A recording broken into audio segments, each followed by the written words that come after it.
With Becky, it has been very difficult at many times for our family, but we've made it through. And part of the reason that we have is because of the Autism Treatment Center.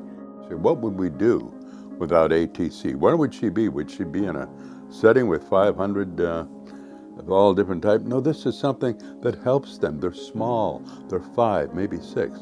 And what we're hoping for someday is a house for the older ones. These are people, just like every little life is important to the person living it. She was diagnosed at 18 months. She was very autistic and had a lot of behaviors. As she got older, as my mom stated, her behaviors did change. I was able to handle autism to the point of watching Becky hurt herself. I don't think people could understand what it's like to watch your child hit her head and know that the next morning both of her eyes were going to be black. And I was there with her and she started, self-abusing, and I thought I could handle it and I was trying to help, but then Remy came. So people just, and they go above and beyond, that's not really their job. The first doctor we saw happened to be very sharp. When he pointed out to us there was no eye contact, I looked at Becky and she was not seeing me. And at one point, at 2, she was in a special program. But later on in the program, she came over to me and she took my hand. And then I knew Becky knew who I was. And it was a very touching moment.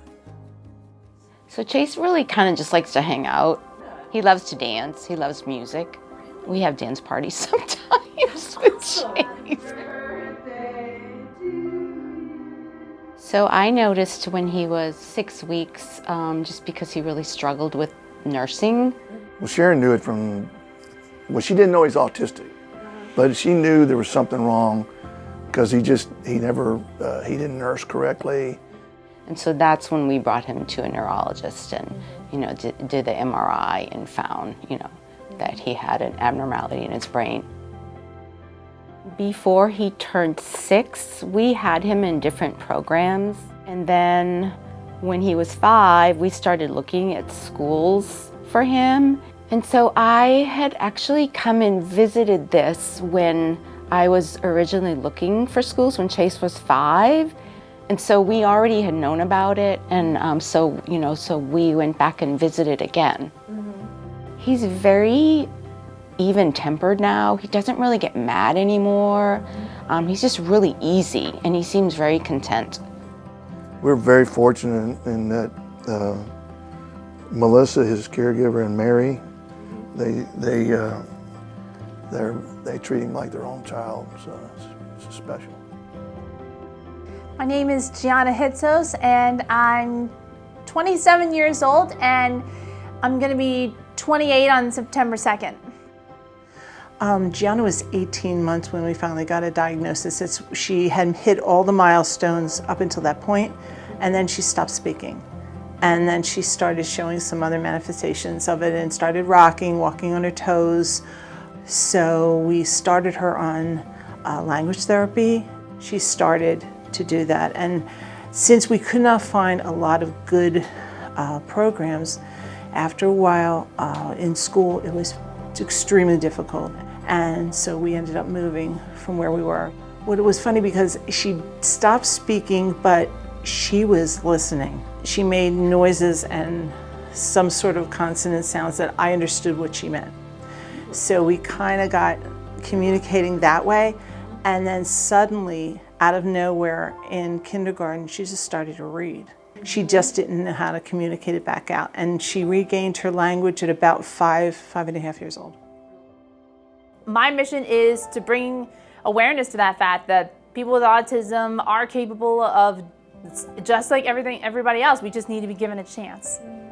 We saw the Roundup, and I said, well, let me look into it. My biggest concern always was that you don't know where all the money is going.